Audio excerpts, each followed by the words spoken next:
పిల్లలు ఆట వస్తువులను ఒకరికొకరు ఇచ్చిపుచ్చుకోకుండా ఒకరికొకరు అనుకరిస్తూ కొనసాగించే ఆట.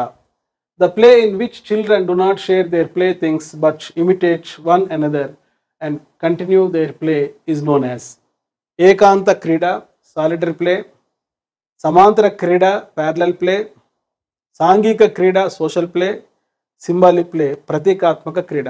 ఈ క్రీడలన్నీ కూడా బాల్యంలో చాలా ఇంపార్టెంట్. ఒక్కొక్క క్రీడ గురించి మనం తెలుసుకుందాం. ఏకాంత క్రీడ అక్కడే అర్థం ఉంది. ముఖ్యంగా 1.5 సంవత్సరాల వయసులో శిశువు తన బొమ్మలతో తాను ఏకాంతంగా ఆడుకోవడమే ఏకాంత క్రీడ సాలిటరీ ప్లే. ప్యారలల్ ప్లే, ఇవి ప్యారలల్ లైన్స్, సమాంతర గీతలు. అంటే ఇక్కడ సమాంతర గీతల మాదిరి ఒకటికొకటి కలుసుకోవు. ఇక్కడ విద్యార్థులు తమ బొమ్మలతో తాము ఒకరినొకరు అనుకరిస్తూ ఆడుకుంటారు, కానీ ఒకరి బొమ్మలు మరొకరు ఇచ్చిపుచ్చుకోరు. సో సమాంతర క్రీడలో ఇమిటేషన్ ఉంటుంది, ఒకరినొకరు చూస్తూ తమ బొమ్మలతో తాము ఆడుకుంటారు. ఏకాంత క్రీడలో ఒంటరిగా ఆడుకుంటాడు, సమాంతర క్రీడలు ఇద్దరు ఆడుకుంటారు, కానీ ఇద్దరు పక్క పక్కన కూర్చొని ఒకరినొకరు అనుకరిస్తూ ఆడుకుంటారు. సహకార క్రీడ అంటే ఈ బొమ్మలు ఇచ్చిపుచ్చుకుంటూ కలిసిమెలిసి ఆడితే అది సహకార క్రీడ.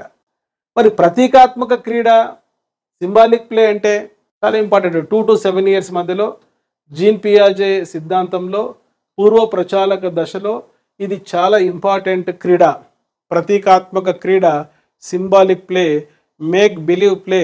ఈ సింబాలిక్ ప్లేలో ప్రతీకాత్మక క్రీడలో తరగతి గదిలో, కుటుంబంలో, ఇరుగు పొరుగు వారి దగ్గర చూసినటువంటి సంఘటనల ఆధారంగా పిల్లలు ఆటలు ఆడుతుంటారు.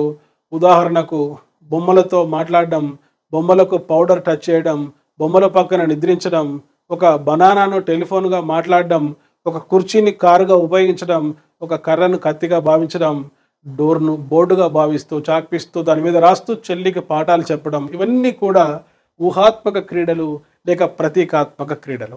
కనుక ఇక్కడ ప్రశ్న గమనించండి. పిల్లలు ఆట వస్తువులను ఒకరికొకరు ఇచ్చిపుచ్చుకోకుండా ఒకరినొకరు అనుకరిస్తూ కొనసాగించే ఆట సమాంతర క్రీడ. ఇటువంటి కంటెంట్తో కూడుకున్న వీడియోస్ కోసం వెంటనే సబ్స్క్రైబ్ చేసుకోండి. డాక్టర్ మోజస్ ఎమిలీ అకాడమీ అనే మా యూట్యూబ్ ఛానల్. ఈ వీడియో నచ్చితే లైక్ చేయండి, మీ ఫ్రెండ్స్కు షేర్ చేయండి, నేను అప్లోడ్ చేసిన ప్రీవియస్ వీడియోస్ వాచ్ చేయండి.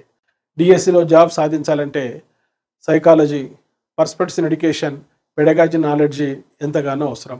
ఈ సబ్జెక్ట్స్ తెలుగు మీడియంలో, ఇంగ్లీష్ మీడియంలో ఎమిలీ అకాడమీ అనే మా మొబైల్ యాప్లు అందుబాటులో ఉన్నాయి. వెంటనే మా mobile app Emily academy install చేసుకొని ఈ కోర్సెస్ని యాక్సెస్ చేసుకొని మంచి నాలెడ్జ్ సంపాదించి భవిష్యత్తులో మీరు జాబ్ సాధించాలని కోరుకుంటూ మీ doctor Moses Emily Academy, Hyderabad.